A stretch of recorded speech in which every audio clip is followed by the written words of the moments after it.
right, look at the bottom of the screen, see if the timer started. It already has. All right, good. All right, guys, Ryan Lebron here on the Lebron homestead in Wyoming.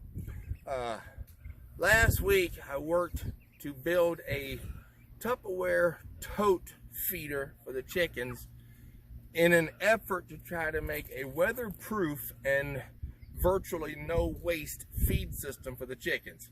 Now, anybody who's ever dealt with chickens, yes, Mr. Gray, we hear you. Anybody who's ever dealt with chickens knows that chickens naturally scratch around. It doesn't matter if it's grass, dirt, mud, their own food. They'll get in it, they'll scratch around, and they'll throw stuff everywhere. They're just natural scratchers. I personally do not like the fact that chickens scratch everything, including their food. So, about a month or so ago, my wife and I worked together to build a toggle feeder system with buckets in an effort to be weatherproof, waste-less feeder system. The turkeys took to it quite well. I posted a video of that a couple of weeks back. The chickens, however, did not take to the toggle feeder system. So last week, I built a Tupperware or tote feeder system for the chickens, and my wife has been monitoring the feeder system for the chickens this past week, and we have learned that the chickens have taken to it quite well. They're sticking their heads in the pipes like they're supposed to. They're getting the feed out. It's weatherproof. Weather can't get in it. Rain, snow, doesn't matter. Can't get in the food and ruin the food. And when they stick their heads in the pipe and get the food out, they're not dropping the food and stomping on it. They're sticking their heads in the pipe, getting the food out, and eating it. So it is literally working the way it's designed to work. No waste chicken food. That being said, my wife and I talked about it this morning. Come to find out, this past week with the new tote system feeder, the chickens are going through only about 1/3 of the chicken food that they would normally go through due to scratching and wasting. So if they're only going through approximately 1/3 of the food that they would normally go through, that means the food is going to last almost 3 times as long as what it used to. That being said, let's come down here to the tote feeder and let me show you what we've discovered. Come here, babe. Now, every once in a while, when they're sticking their heads in there to get food out, let me see the camera just for a moment. When they're sticking their heads in the pipes to get food out, they stick their heads in there to get the food. As you can see, the food's right there. But if you put too much food in there, then the food grains begin to pack around themselves like dirt or sand, and the food grains won't get inside the pipes like it's supposed to. Here's the camera, babe. Hold it. So what my wife has discovered, and she showed it to me, now I'm going to show it to you. Every once in a while, you take the top off. You come inside here, bring the camera in a little closer. You pick the bin up like this, shake it all forward toward the pipes. Every once in a while, see if the camera can get in there. You make sure the food is up under the pipe like it's supposed to be. You tilt the whole bin forward, you shake a little bit. Come around there and make sure the food is inside the pipe like it's supposed to be. That way they can get to it. Now, if you notice, look down here really close. You might see some pieces of food grain down here at the bottom, because when you fill it up in there real good for them to get to it real easy, some of it does come out. But if you notice, there's not very much food grain on the ground down here. So we're going to go ahead and close the tote back up. Y'all go ahead and stay with me.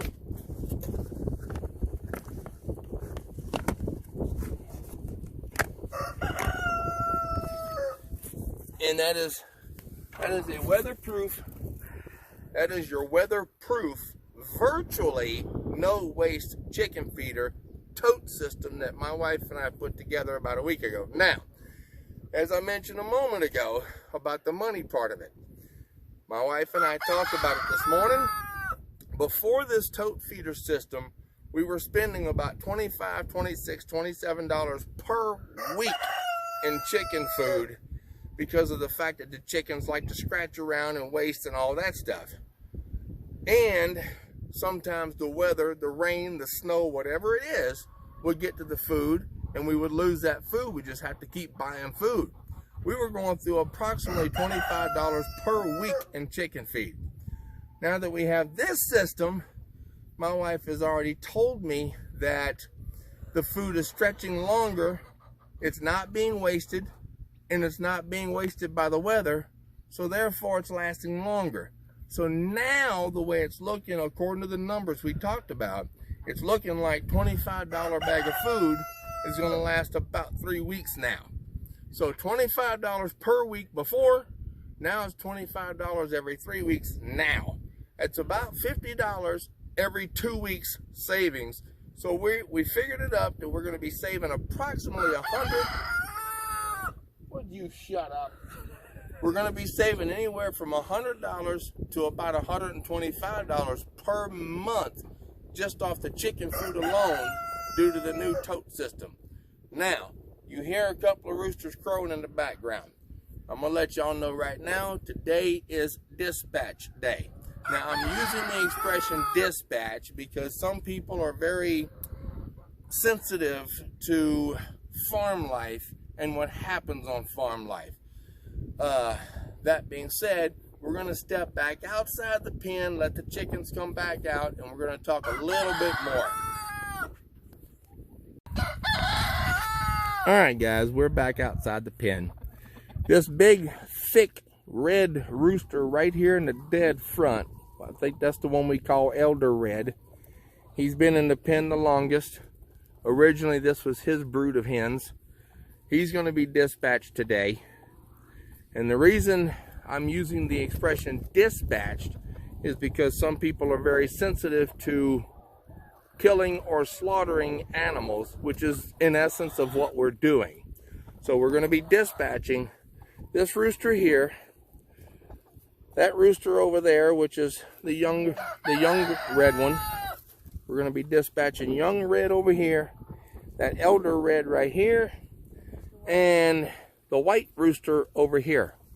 Those three roosters are going to be dispatched today.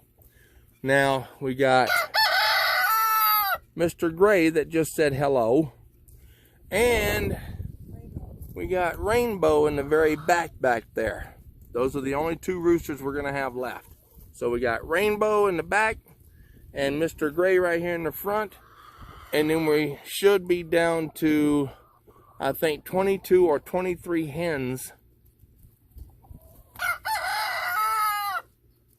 It's either 20 or 22 hens, and the rest of them were roosters. So today is going to be dispatch day for the three roosters. Now, let me go ahead and show you what we're going to be using. This is our dispatching system. They go upside down in that comb with their necks sticking out of the bottom. We dispatch them, and then we come over here. We use this pot. It's going to be full of hot water. Soak them down real good. That way the hot scalding water can soften up the feathers. And that work table right there that I built back in 2009 when I was working for a company called Systems Contracting as a welder fabricator. I built that steel table, and I've carried that steel table around ever since then, from 2009. And that's the table that we use to process our chickens. Now, y'all hang on just a minute. All right. Now, I will let everyone know now, we will not, N-O-T, not be filming the actual act of dispatching the bird. Because quite frankly, a lot of people are very sensitive to that action, and we don't want to offend anyone at all. We just want to share some of the things that happens on a farm or homestead. So that being said, we're going to put a short pause in the video. We're going to set the camera up, and then I'll bring you back up once the bird has officially been dispatched, dipped in scalding hot water, and we're about to pull feathers. So y'all hang with us. Hopefully you enjoy the show as much as I'm enjoying filming it. And my wife is getting frustrated with me because her hands are shaking holding the camera. So everyone say hi to my wife, Laurie, while she says hi and you can't see her. Say hi to the camera, honey. Hi. Okay, anyway, so we're going to go ahead and pause for a little bit. We'll bring you back up when we're ready to start plucking feathers. All right, guys, we just dispatched our first bird, and now we have just a couple of seconds ago started plucking the feathers. So now that the plucking has begun, I'm going to get back over and start helping Laurie with this, so that way she's not getting all the fun. Start at the base of his feet, because it comes right off. Now, guys, my wife and I realized that they make these plucking tools that you can put inside of a drill. Press the little button on the drill, and all of a sudden the feathers just go everywhere. I mean, they come off really, really quick. However, you have to understand with the plucking tool, the feathers go all over the place, and then you have a big mess to clean up. I don't want that. My wife doesn't want that. So we have decided to do it the old-fashioned way by plucking. That way all the feathers are a lot more contained in this little wheelbarrow we got right next to us. And we have learned the hard way through our own personal trial and error, as well as talking to some elders in our family, that if you dip the bird in scalding hot water for a few seconds, pull them up, and then dip them again, the feathers almost just peel right off. Pin feathers and all. And as my wife said, even the pin feathers.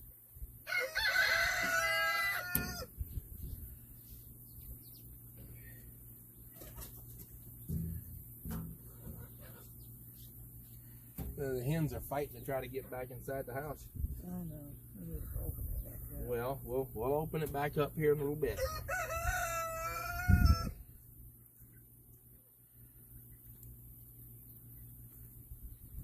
You ain't very big supper, but you make a nice supper. Mr. White here is going to wind up being supper tonight. Let me flip him over, babe.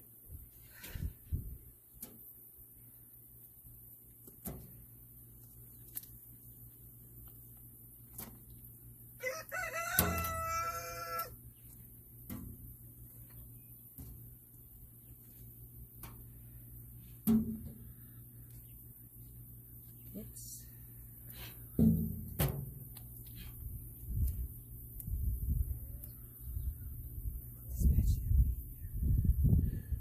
Want me to dip them again?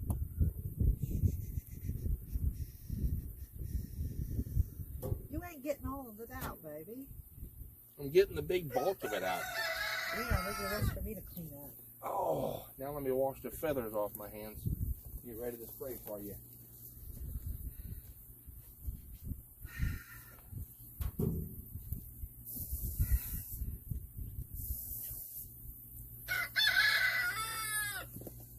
Don't spray. Not ready to dip them again? No.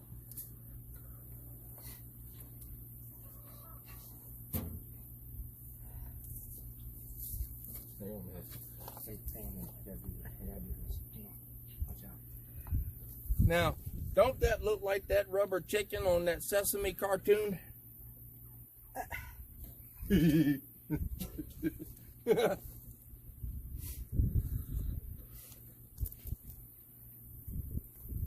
Now, guys, just to let y'all know, my wife is much better at plucking the pin feathers than I am.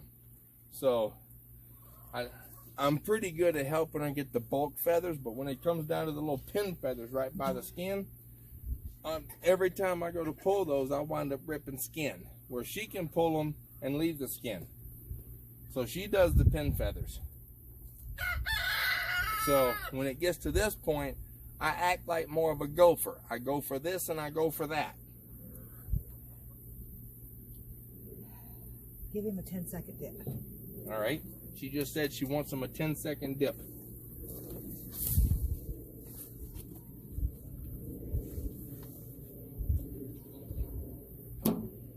2, 3, 4, That's good. 5, 6. Got a big, big red mark right up under his chest bone. That's because we're dipping too long.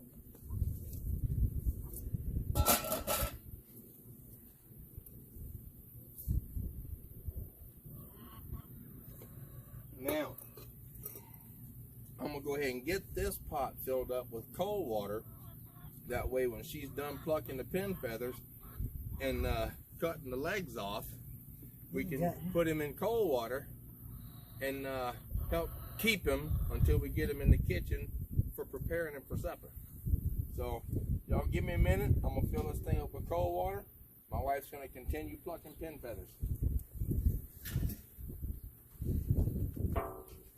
We'll have some in here.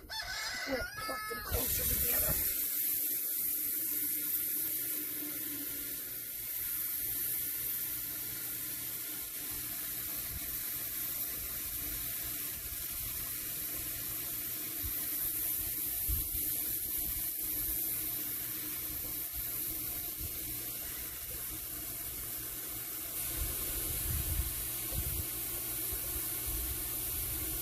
Mr. Bully, you won't be bullying anymore.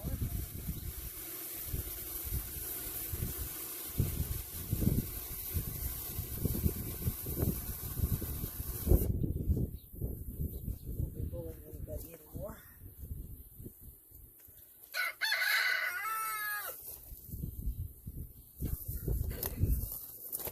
Got your knife handy yet? Yeah, you do. All right, we are 6 minutes and 30 seconds into this portion of the video. Time it, see how long it takes to do one? Yeah, that's exactly what I'm doing.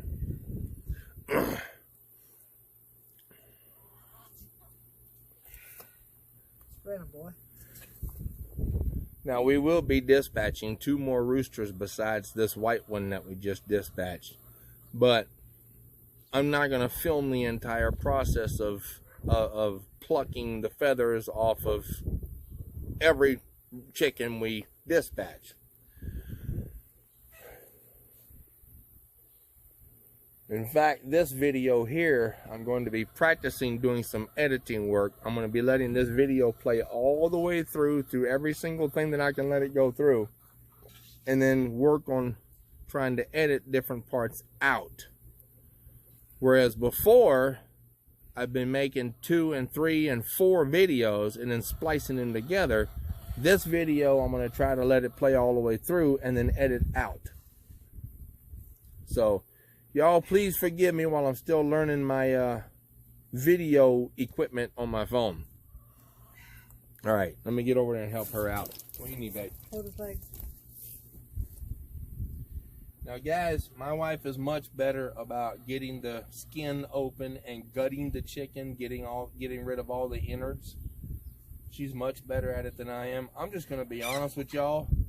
I am still very, very skittish about putting my hand inside of something and feeling all kind of slimy stuff. I need a gut bucket.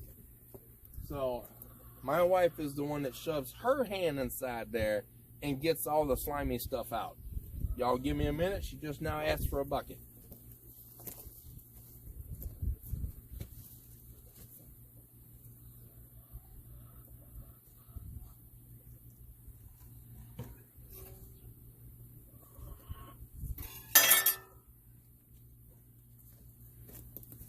Here you go. Yeah, guys, I honestly cannot make myself shove my hand inside of something, even though I know it's dead, and grab a bunch of slimy stuff all over my hands. I just can't make myself do it. So, in that sense, my wife is more of a man than I am. I can truly say, to that respect, my wife is more of a man than I am. Hold his legs. Yep, got it. And she's digging out what they call the craw, which is a little feed sac inside the neck.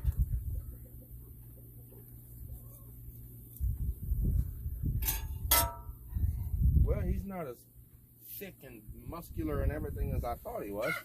No, but he'll make a good supper. He was just tall and slender. Now this is one of those I'd like to cut his feet off and give the chicken's feet to the dogs. Diesel would love it. Matter of fact, I'm going to. I'm going to give these chickens' feet to Diesel. He'd love them.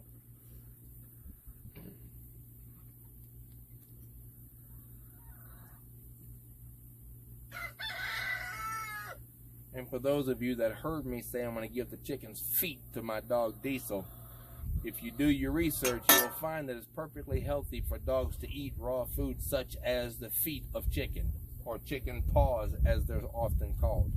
Very, very healthy for dogs to do that. Now, unfortunately, our dogs are very, very used to eating dry kibble, so we can't give them a bunch of raw foods all at one time. But we do treat them with raw foods once in a while.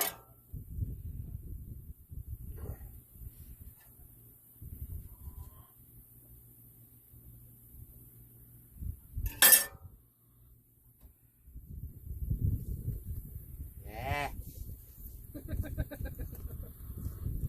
Yeah, when it comes to pulling the guts and stuff out from that, I just, God, I can't do it.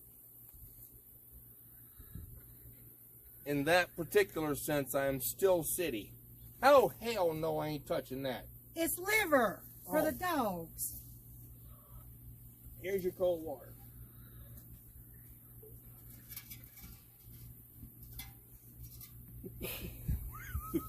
Chicken shit. Well, I can't help it. In that particular sense, I am still city. I'll make a country boy out of you yet.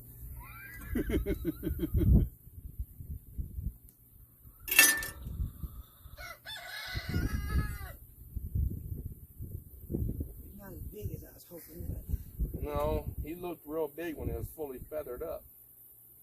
they usually do.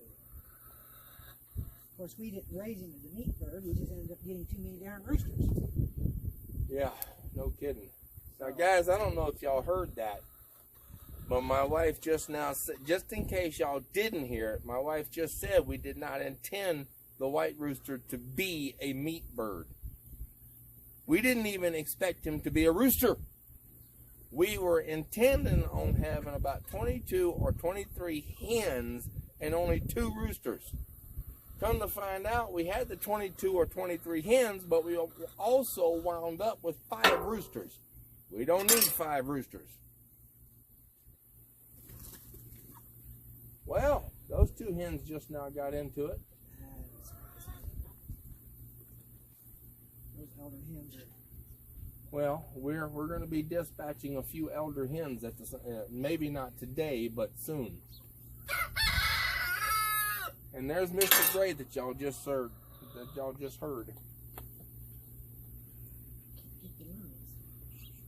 Bust the chest open. Open it up, then the lungs is right there. I need a fork. You want me to go get it? Nah, I'll clean them out when I clean them up for supper. Somewhere with the kidneys. Well, let's work on cutting the legs so Diesel can have something to snack on. And let me wash him off real good. Yeah, I gotta cut the gizzard open. Go ahead.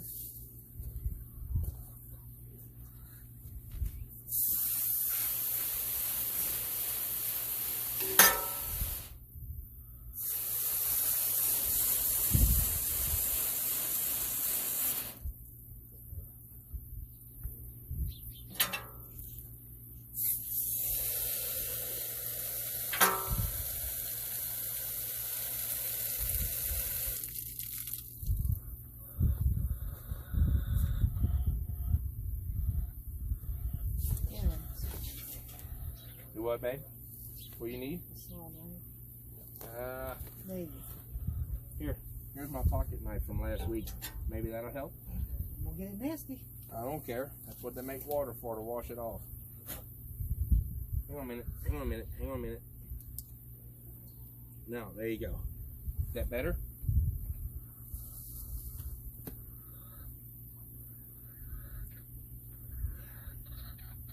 That skin lining is so thin. It's hard to get it peeled off. How Dad and Grandpa did it, I do not know.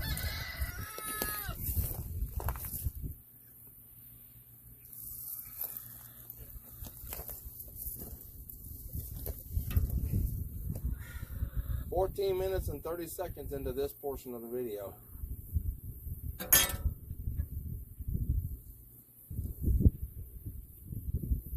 Well, the bully rooster has officially been eliminated from the pen.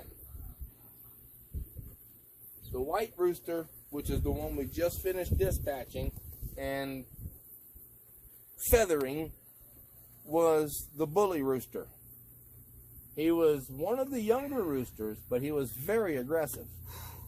Let me get your water. No, move the bucket. All right, move the bucket. I told you I was going to get the water, that way you didn't get that stuff all over the hose. Last time you got the water, you got me soaked. I did not. Close, my feet were wet. Now you got that stuff all over the hose. Oh, you poor baby.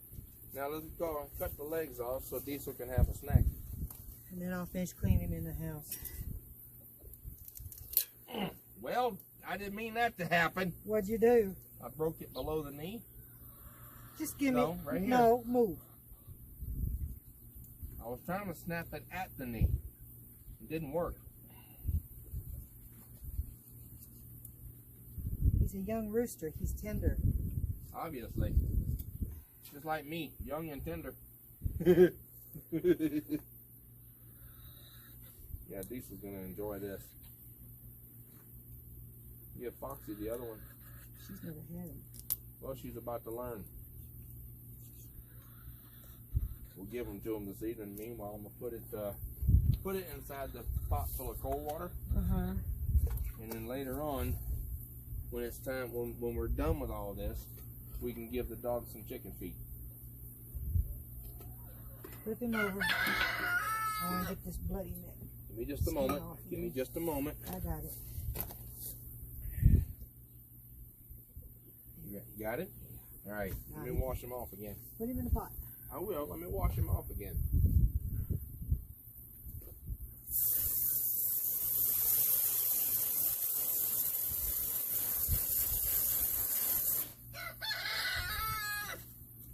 Power wash the inside. It might loosen them lungs and stuff. All right. On it right now.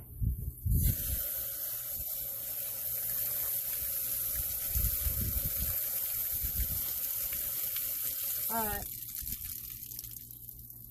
All right, guys. Now, I am well aware that there's probably a million different ways to do this to make it a lot easier, a lot faster, a lot more efficient. But this is the way that my wife and I do it.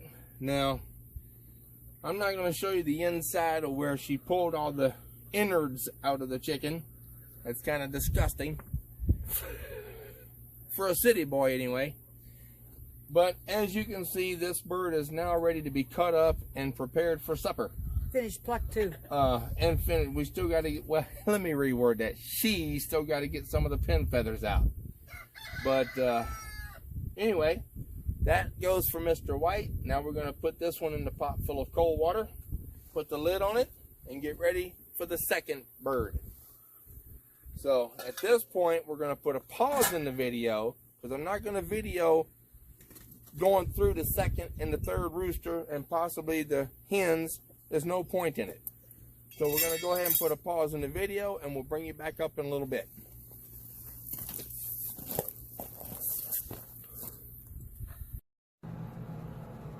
Stay. Stay, Diesel. Stay. All right, watch out. Come here. Watch out. Foxy.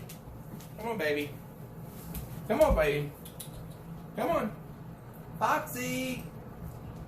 Foxy.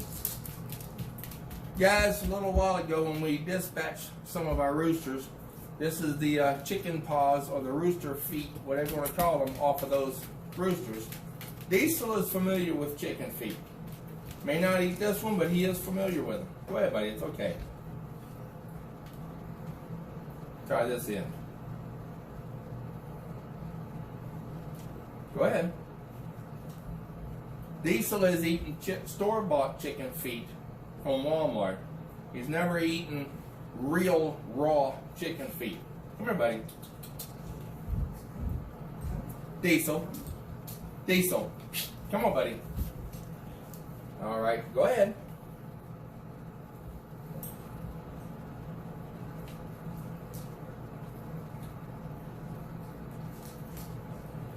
They're all the same thing, buddy. He's never eaten real raw chicken feet before, so it's the taste and the flavor. He's used to eating that. Around to the bone. Huh? Around to the bone. I did.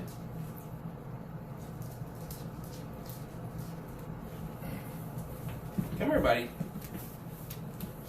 Come here. Come here, you rat. Here. Diesel. Here, buddy. There you go.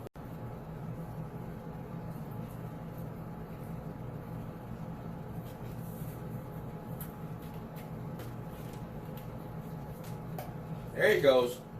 I don't know if y'all heard that, but he just crunched on it. He's like eating in the kitchen. No, he's all right. I don't know if y'all can hear it, guys, but he's crunching on it right now. You're okay, buddy. Go ahead. You're okay. Let's try that again. Come here. Go ahead. It's all right. Go ahead, buddy. You're okay.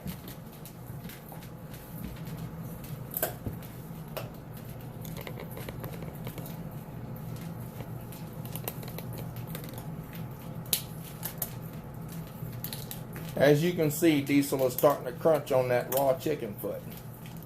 So we got 3 chicken feet for Diesel and 3 chicken feet for Foxy. Like I said a moment ago, this is the very first time he's ever eaten a raw chicken foot. Normally I buy them from Walmart. They're full of collagen. They're full, what's that, say it again, babe? They're full of collagen good for their skin and coat. My wife just now said the chicken feet you get from the grocery store are full of what? Collagen. Collagen, which means they're coated in chemical crap. No.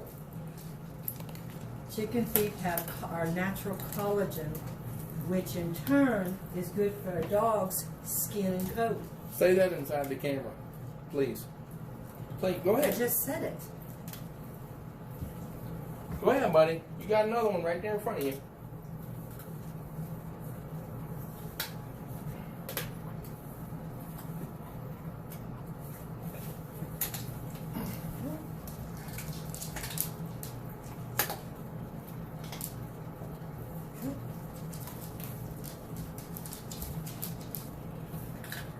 Foxy, come here, baby.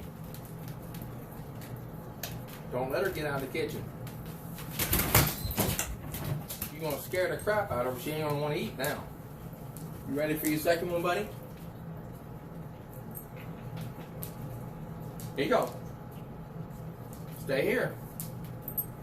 Stay here. Stay Get in the here. kitchen. Foxy, come here, baby. Come here, darling. Come here, darling. Come here, darling. Come here, baby. Come here, baby. Come here. She don't want it in here. No, she's not used to eating it Come in here, there. Not with people. I'll take her outside and give it to All her. right, she's not gonna eat it in here. Fox, give Go me see her. Mama. Give me her 3. Here you go. Diesel's eating the one she had, and he's got one on the floor. Well, in that case, here. Foxy, come. That's Fox. Go see Mama. Foxy, come. Go see Mama. Go Foxy, see come. Diesel. Come here, buddy. She's eating on the floor too. Well, that's probably my fault. Come here, buddy. Stay here and eat. Go ahead and eat. You're all right. You have to overlook us, y'all. Our dogs are not used to eating in the kitchen while we are in here. We are really, really funny about while we're in the kitchen, no dogs in the kitchen allowed while human beings are in the kitchen. So this right here, not only is the raw chicken feet very, very new to them, it's also eating in the kitchen while we're in here is new to them. So we're going to let Diesel eat these raw chicken feet.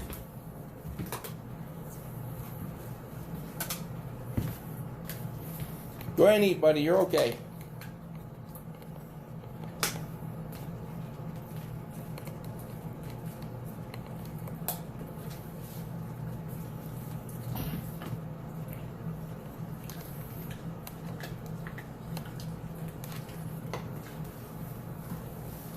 No, come here. There you go. That's good. You're all right where you're at, buddy. Go ahead and eat.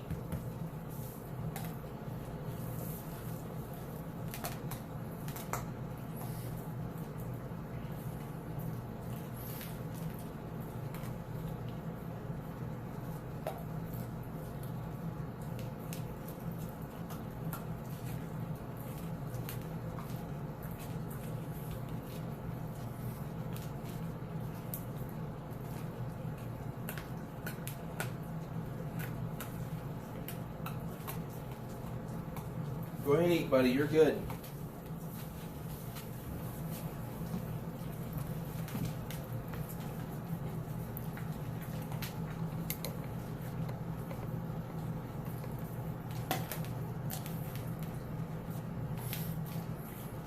He's working on his second chicken foot right now.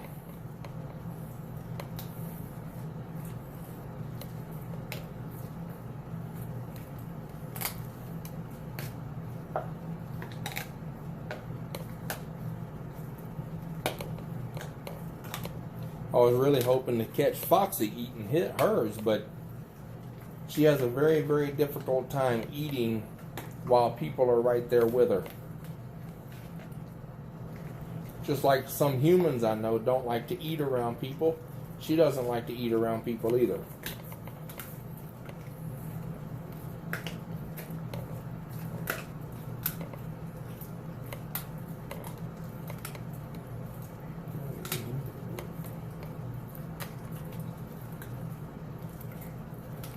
Alright guys, you just now saw Diesel eat one of his chicken feet. He's almost done with the second one, and then he's got that third one right behind him. As soon as he gets done with number 2, I'm going to give him the third one. Raw chicken feet, straight from the chicken itself, not from a grocery store. That being said, I'm going to go ahead and shut the camera off, put a pause in it. Well, give me just a minute. He's going for his third one right there. There you go, right there.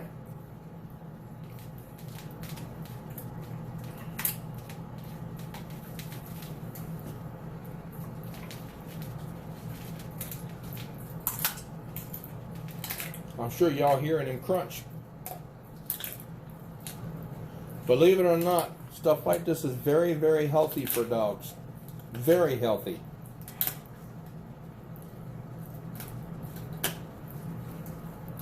Let him go ahead and eat for a minute.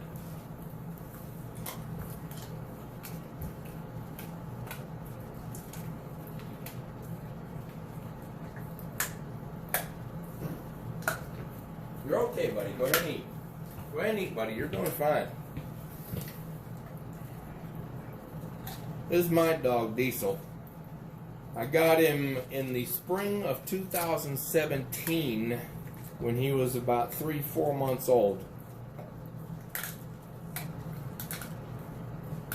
He lived most of his entire life so far with me out on the open road running the 48 states.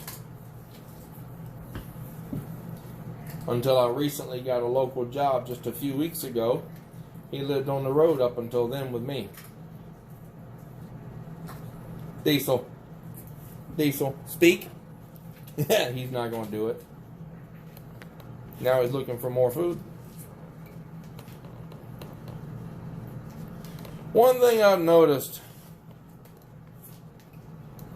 Let me look. See? He's looking for more. He's looking for more chicken parts.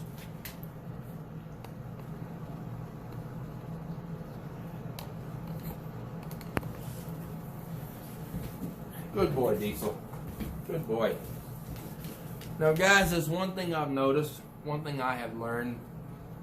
If a dog has a choice over raw foods, certain kinds of foods like chicken parts, raw fish, raw chicken itself, sometimes raw meat itself like red meat.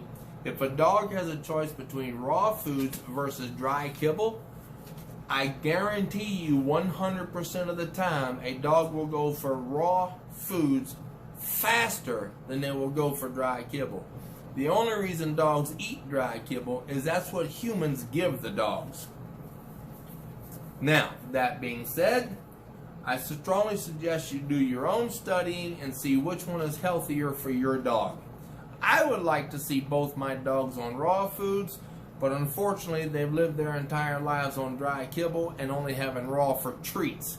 So transferring them over to raw foods is very, very difficult when they've lived their life like that. Good boy, Diesel. So anyway, that was just to give the dogs a treat after all the hard work my wife and I had done dispatching 3 of the roosters. So we'll catch back up with you here in a little bit once our fried chicken is done for the night. Stay with us, guys. Alright, guys.